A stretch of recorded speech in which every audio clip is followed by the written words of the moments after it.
अस्सलाम वालेकुम। आज हम लोग 9th की न्यू केमिस्ट्री बुक के चैप्टर 2 का लेक्चर नंबर 6 देख रहे हैं, जिसमें हमारे पास जो टॉपिक ऑफ डिस्कशन है वो है हमारे पास atomic number and mass number.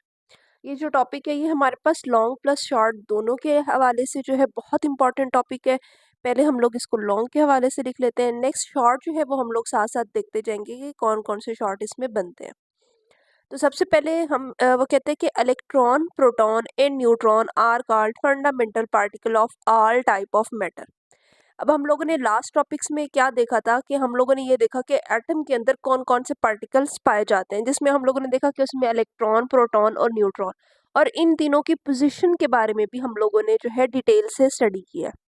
तो अब हम लोगों को ये पता चल गया है कि ये इलेक्ट्रॉन, प्रोटॉन और न्यूट्रॉन जो है ये फंडामेंटल पार्टिकल हैं हमारे पास तमाम टाइप के मैटर के, चाहे मैटर वो गैसेस स्टेट में हो, सॉलिड स्टेट में हो या लिक्विड स्टेट में हो, हर स्टेट में ये हमारे पास हर एटम के फंडामेंटल पार्टिकल्स हैं।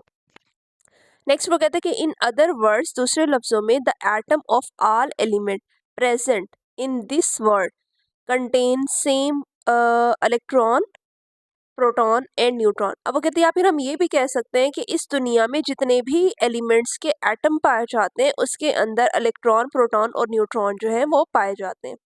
However, an atom of one element differ from an atom of another element because it contain different number of fundamental particles। हाँ, वो कहते हैं ये बात तो जो है कि तमाम एटम्स में इलेक्ट्रॉन, प्रोटॉन और न्यूट्रॉन पाए जाते हैं, लेकिन एक एटम, एक एलिमेंट के एटम, एक एलिमेंट का जो एटम है वो दूसरे एलिमेंट के एटम से मुख्तलिफ है।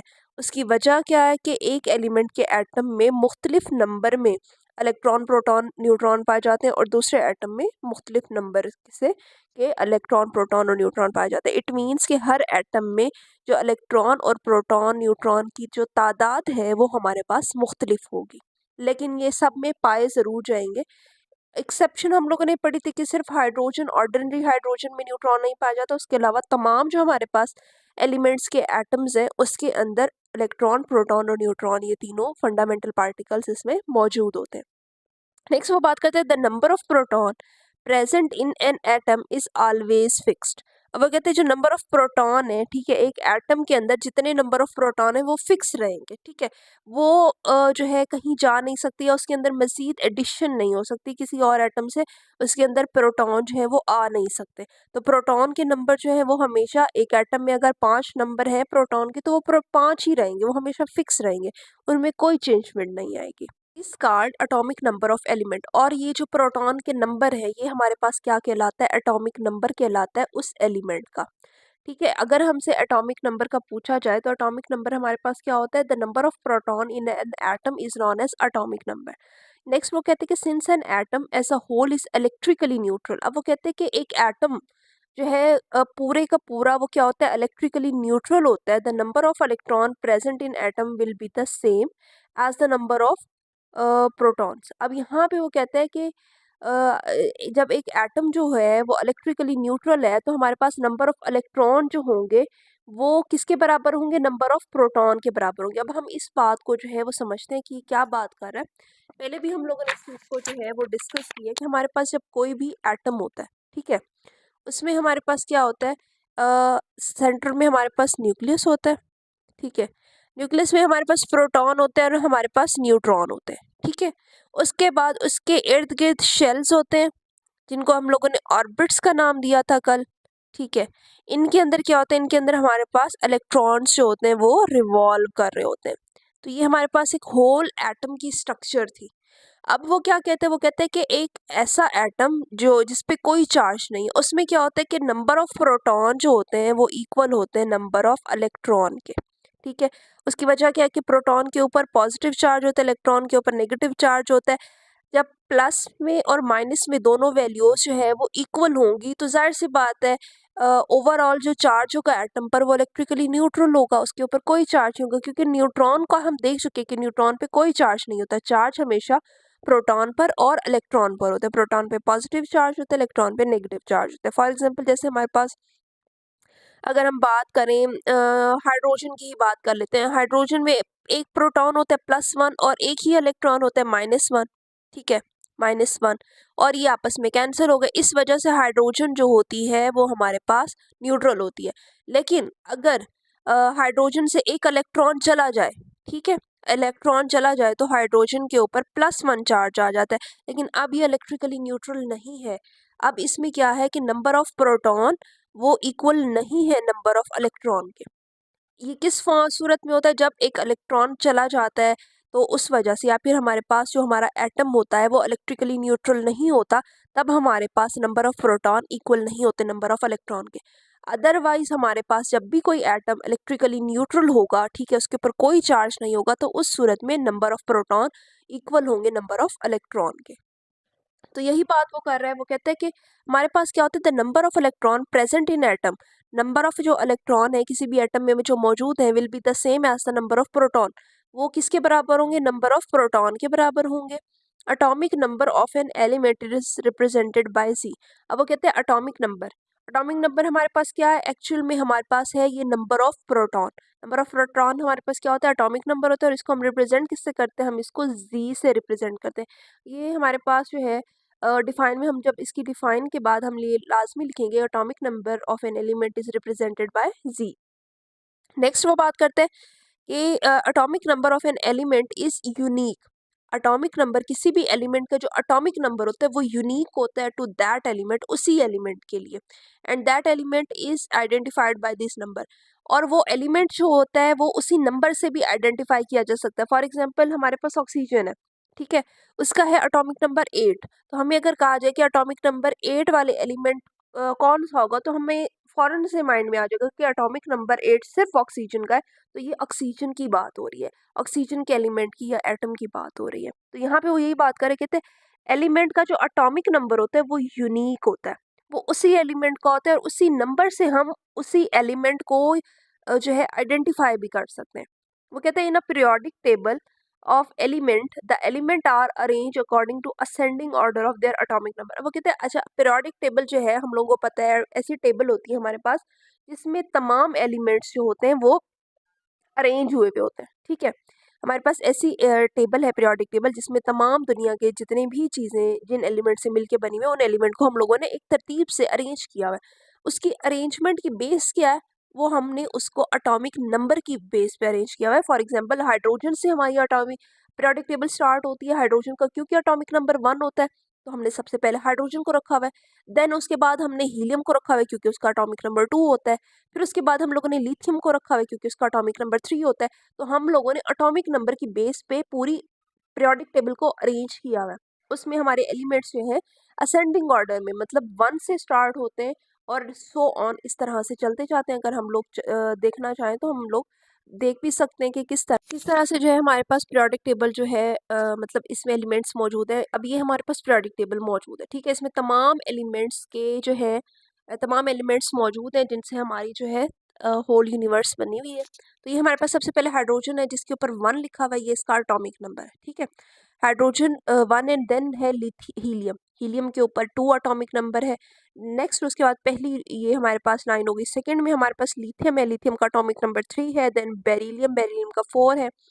बोरॉन है, बोरॉन का 5 है। कार्बन का 6 है। नाइट्रोजन का 7 है। ऑक्सीजन का 8 है। फ्लोरीन का 9 है और नियॉन का 10 है। तो इट मीन्स के on the basis of atomic number हम लोगों ने पूरी हमारी जो पीरियोडिक टेबल है वो अरेंज हुई हुई है, ठीक है।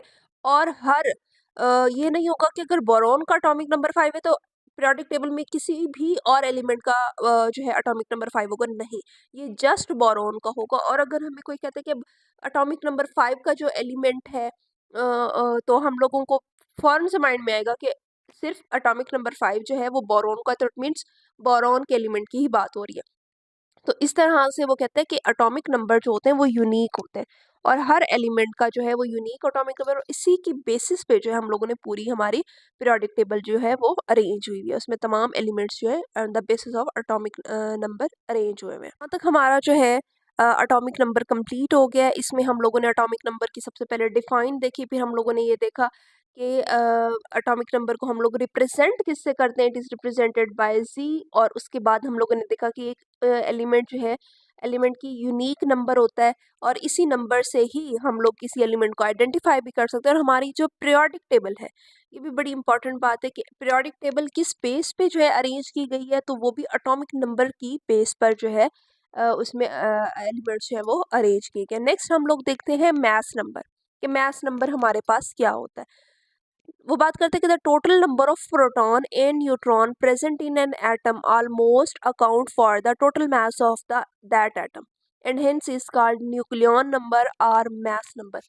अच्छा, कल भी हम लोगों ने एक बात डिस्कस की थी जिसमें हम लोगों ने कहा था कि 99.9% ऑफ जो हमारा एटम का मास होता है वो हमारे पास किस चीज़ की वजह से होता है, वो होता है हमारे पास न्यूक्लियस की वजह से। ठीक है, और न्यूक्लियस में हमारे पास क्या मौजूद होता है, प्रोटॉन और न्यूट्रॉन। यहाँ पे हमारे पास है ये कि इंटरेस्टिंग फैक्टर था information, nucleus is less than हमारे पास 1000, it contain more than 99% of mass of atom.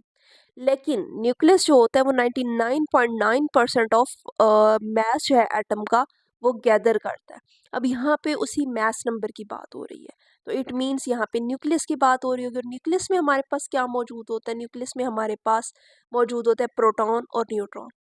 ठीक है, यहाँ पे वही वही बात करते, कहते हैं just like atomic number the total number of proton and number of neutron present in an atom, atom के अंदर मौजूद नंबर ऑफ न्यूट्रॉन और proton almost account for the total mass of atom. अच्छा, वो कहते हैं कि इन्हीं की वजह से तकरीबन तकरीबन की बात हो रही है, टोटल की बात नहीं, तकरीबन जो है ऑलमोस्ट वो कह रहे हैं मास ऑफ द एटम जो होता है वो प्रोटॉन और न्यूट्रॉन की वजह से होता है and hence it is called, इस वजह से हम इसको न्यूक्लियन नंबर, क्योंकि न्यूक्लियस के अंदर मौजूद है, या हम इसको मैस नंबर कहते हैं क्योंकि तकरीबन जो है 99.9% मैस इनकी वजह से है। तो मैस नंबर में हमारे पास टोटल नंबर ऑफ प्रोटॉन और टोटल नंबर ऑफ न्यूट्रॉन आते हैं। ये हमारे पास इसकी डिफाइन हो गई मैस नंबर की।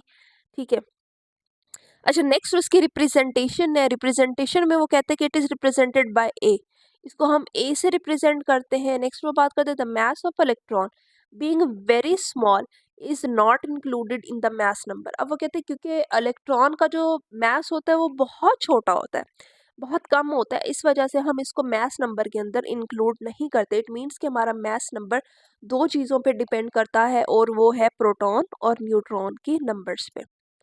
चलो जी, ये हमारे पास मैथ्स नंबर और एटॉमिक नंबर को हम लोगों ने जो है वो डिटेल से पढ़ लिया। ये हमारे पास दोनों शॉर्ट क्वेश्चन के तौर पर आ सकते हैं, डिफाइन मैथ्स नंबर या डिफाइन एटॉमिक नंबर, और विद हम उनके प्रेजेंटेशन भी लिखेंगे कि एटॉमिक नंबर को हम जी से रिप्रेजेंट करते हैं और मैथ्स नंबर को हम ए से रिप्रेजेंट करते हैं।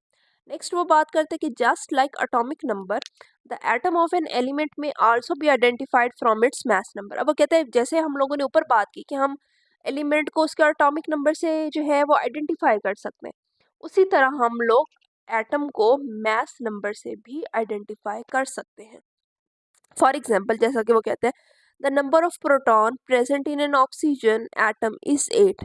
अब वो कहते हैं अगर हम प्रोटॉन मतलब कि हमारे पास एटॉमिक नंबर की बात हो रही है, तो वो कहते हैं अगर हम लोग बात करें कि ऑक्सीजन में एटम जो एटॉमिक नंबर है या जो प्रोटॉन के नंबर है वो हमारे पास 8 है, so it's atomic number is 8, तो इस वजह से इसका एटॉमिक नंबर भी 8 ही होगा। While the total number of proton and neutron present in it is 16। जबकि अगर हम इसके मैस नंबर की बात करें, मैस नंबर में हमारे पास नंबर ऑफ प्रोटॉन और नंबर ऑफ न्यूट्रॉन आता है, तो वो हमारे पास कितना है, वो है हमारे पास 16। 16 भी, ये वैल्यू भी फिक्स है। ठीक है, अब क्योंकि ये वैल्यू फिक्स है तो हमारे पास क्या है कि अगर हमें 16 दिया जाए और कहा जाए कि 16 मैस नंबर वाला एलिमेंट कौन सा है, तो हमारे माइंड में फौरन से आएगा कि ऑक्सीजन की बात हो रही है। So it's mess number is 16, तो इस वजह से वो कहते हैं इसका मैस नंबर भी 16 है। Information about the atomic number and the mass number is often include with the symbol of any element। अब वो कहते हैं कि इंफॉर्मेशन जो है एटॉमिक नंबर की और मैस नंबर की, वो हम उसके सिंबल, उस एलिमेंट के सिंबल के साथ जो है उस सारी इंफॉर्मेशन को जो है वो हम इंक्लूड कर सकते हैं, लिख सकते हैं। The atomic number is written as left subscript while the mass number is as left superscript. अब ये सुपरस्क्रिप्ट या सबस्क्रिप्ट क्या चीज़ है, ये हम लोग देखते हैं। अब हमारे पास फॉर एग्जांपल कोई भी जो है वो एलिमेंट है, लाइक हम लोग हाइड्रोजन की हम लोगों ने यहाँ पे एग्जांपल लिया, हाइड्रोजन यहाँ पे ले लेते हैं हम लोग। ठीक है, लेफ्ट साइड पे हम लोगों ने सुपरस्क्रिप्ट मतलब कि ऊपर, और सबस्क्रिप्ट मतलब कि यहाँ पे नीचे। सबस्क्रिप्ट में हम इसका एटॉमिक नंबर लिखेंगे जो कि हमारे पास 1 था, ठीक है। इसमें हाइड्रोजन में मास नंबर भी 1 है क्योंकि नंबर ऑफ न्यूट्रॉन्स तो होते नहीं है, तो सिर्फ प्रोटॉन होते हैं, 1 हो गया। अब हम अगर किसी और एग्जांपल देखें, जैसे हमने अभी ऑक्सीजन की बात की, ऑक्सीजन में हमारे पास इसका जो एटॉमिक नंबर था वो था 8, लेकिन हमारे पास जो मास नंबर था वो था 16। तो हम लोगों ने क्या करना है कि इसका मास नंबर और एटॉमिक नंबर को किस तरह से रिप्रेजेंट करना है, तो हमने सबसे पहले उस एलिमेंट का सिंबल राइट करना है। जैसे हमारे पास ऑक्सीजन का सिंबल होता है O, उसके लेफ्ट पे जो नीचे है, ठीक है, नीचे वाली साइड पे हम लोग उसका एटॉमिक नंबर लिखेंगे और ऊपर वाली साइड पे हम लोग उसका मास नंबर लिखेंगे। तो ये हमारे पास पूरी जो है टोटल इन्फॉर्मेशन आ गई है कि हमारे पास ऑक्सीजन का मास नंबर क्या है और उसका एटॉमिक नंबर क्या है। यहाँ पे वो यही बात कर रहे हैं कि हम लोगों ने इस तरह से एटॉमिक नंबर रिटर्न करना है, सबस्क्रिप्ट लेफ्ट सबस्क्रिप्ट पे मतलब नीचे की तरफ, और मैस नंबर हम लोगों ने लेफ्ट सुपरस्क्रिप्ट मतलब उस सिंबल के ऊपर की तरफ जो है राइट करना है। So oxygen atom would be symbolized as oxygen, ये हमारे पास नीचे 8 है और ऊपर 16 है। नीचे हमारे पास इसका एटॉमिक नंबर दिया हुआ है और ऊपर हमारे पास इसका मैस नंबर दिया हुआ है। सिमिलरली कार्बन एटम सिंबलाइज, उसी तरह कार्बन जो है, कार्बन का हमारे पास एटॉमिक नंबर 6 है और मैस नंबर 12 है। Will have 6 proton and 6 neutrons, क्योंकि प्रोटॉन 6 हैं तो जाहिर सी बात है 12 अगर हमारे पास इसका जो है वो मैस नंबर है तो इट मीन्स कि 6 हमारे पास न्यूट्रॉन होंगे। नेक्स्ट वो बात करते हैं कि the number of neutron an present in an atom can be calculated if its atomic number set and mass number are known. अब वो कहते हैं कि अगर हम लोगों ने नंबर ऑफ न्यूट्रॉन फाइंड करने तो हम लोग वो कैलकुलेट कर सकते हैं अगर हमारे पास एटॉमिक नंबर और मास नंबर जो है हमें फाइंड हो, तो हम लोग उससे न्यूट्रॉन के नंबर फाइंड कर सकते हैं। अब हम लोग जानते हैं कि हमारे पास जो है फॉर एग्जाम्पल हमारे पास न्यूट्रॉन है, हमने इसको फाइंड करना है, तो हम लोग क्या करेंगे, मैस नंबर मतलब ए से हम लोग माइनस कर देंगे प्रोटॉन को। अब मैस नंबर हम लोग जानते हैं कि मैस नंबर हमारे पास क्या होता है, असल में ये इक्वल होता है number of neutron plus proton, ठीक है। और जेड हमारे पास क्या है, नंबर ऑफ प्रोटॉन है, हमें नंबर ऑफ प्रोटॉन पता है, तो हम लोग क्या करेंगे, इसमें से नंबर ऑफ प्रोटॉन को माइनस जब करेंगे, नंबर ऑफ प्रोटॉन माइनस कर लेंगे तो सिर्फ नंबर ऑफ न्यूट्रॉन्स बच जाएंगे हमारे पास। अब जैसे हमारे पास एग्जाम्पल थी ऑक्सीजन की, ऑक्सीजन में हम लोगों को पता था कि नंबर ऑफ मास नंबर जो इसका है वो है 16, नंबर ऑफ प्रोटॉन जो है वो है 8, तो हमारे पास नंबर ऑफ न्यूट्रॉन कितने आएंगे, अगर 16 में से 8 चले जाए तो 8 बढ़ते हैं। इसका मतलब है कि नंबर ऑफ न्यूट्रॉन जो है हमारे पास ऑक्सीजन में वो 8 है। तो इस तरह से अगर हम लोगों को नंबर ऑफ न्यूट्रॉन फाइंड करना है तो हम लोग नंबर ऑफ न्यूट्रॉन को भी फाइंड आउट कर सकते हैं। तो ये हमारे पास हो गया। यहाँ पे वो यही बात कर रहे हो कि 10 the number of neutron in sulphur atom symbolized as, जिसका सिंबल जो है हमारे पास 32 जो है वो इसका मैस नंबर है, 16 जो है इसका एटॉमिक नंबर है, कैन बी कैलकुलेटेड एज। हम लोगों ने क्या किया, 32 में से 16 माइनस कर दिया, 16 हमारे पास आंसर आया। ये हमारे पास इसका न्यूट्रॉन का नंबर है। नेक्स्ट इंटरेस्टिंग इंफॉर्मेशन है, वो कहते हैं कि changing the number of electron of an element form ion, while the changing of the number of neutron of an element form isotopes। अब यहाँ पे वो दो चीज बातें कर रहा है। वो कहते हैं हमारे पास, हम लोगों ने पहले भी इस बात को डिस्कस की है कि नंबर ऑफ इलेक्ट्रॉन तो डिफरेंट हो सकते हैं, लेकिन नंबर ऑफ प्रोटॉन जो होते हैं वो हमारे पास हमेशा फिक्स रहते हैं, वो कभी भी चेंज नहीं होते। तो यहाँ पे वो बात कर रहे हैं, अब हमारे पास तीन जो है फंडामेंटल पार्टिकल, एक है प्रोटॉन, एक है इलेक्ट्रॉन और एक है न्यूट्रॉन, ठीक है। प्रोटॉन कभी भी चेंज नहीं होंगे, ये फिक्स्ड रहेंगे। इलेक्ट्रॉन जब यहाँ से मतलब एक इलेक्ट्रॉन लीव करके जाएगा या इलेक्ट्रॉन की एडिशन भी हो सकती है, तो उससे बनने वाले जो हमारे पास नया जो होगा उसको हम एलिमेंट को आयन कहते हैं, ठीक है। अगर ये इलेक्ट्रॉन को लूज करता है, इलेक्ट्रॉन दे देता है, तो इसके ऊपर पॉजिटिव चार्ज आता है। और अगर ये इलेक्ट्रॉन गेन करता है, दूसरे से ले लेता है, तो इसके ऊपर नेगेटिव चार्ज आता है, ठीक है। और न्यूट्रॉन का नंबर अगर चेंज होता है, ठीक है, न्यूट्रॉन अगर नंबर चेंज करता है तो इसके नतीजे में बनने वाले जो होते हैं हमारे पास, उनको हम आइसोटोप्स कहते हैं, ठीक है। आइसोटोप्स हमारे पास बनते हैं। तो इन चीज़ों को, आइसोटोप्स को हम लोग जो है डिटेल से स्टडी करेंगे। और अगर हम आयन की बात करें तो यहाँ से हम इस बात को याद रख सकते हैं कि देना हमेशा अच्छी चीज़ है, पॉजिटिव चीज़ है। तो जो एटम इलेक्ट्रॉन को दे रहा है तो उसके ऊपर पॉजिटिव चार्ज आया, और लेना या किसी से छीनना नेगेटिव चीज़ है। तो जब भी कोई एटम किसी और से जो है इलेक्ट्रॉन लेता है या उसे छीनता है तो वो क्या आता है, उसके ऊपर नेगेटिव चार्ज आता है। तो इस तरह से इन चार्जेस को याद करना भी ईजी हो जाएगा। तो ये हमारे पास जो इंटरेस्टिंग इन्फॉर्मेशन है। नेक्स्ट टॉपिक में इंशाल्लाह हम लोग आइसोटोप्स को ही डिटेल से स्टडी करेंगे। तो हम देखेंगे कि किस तरह से न्यूट्रॉन के चेंज होने से हमारे पास आइसोटोप्स बन रहे हैं।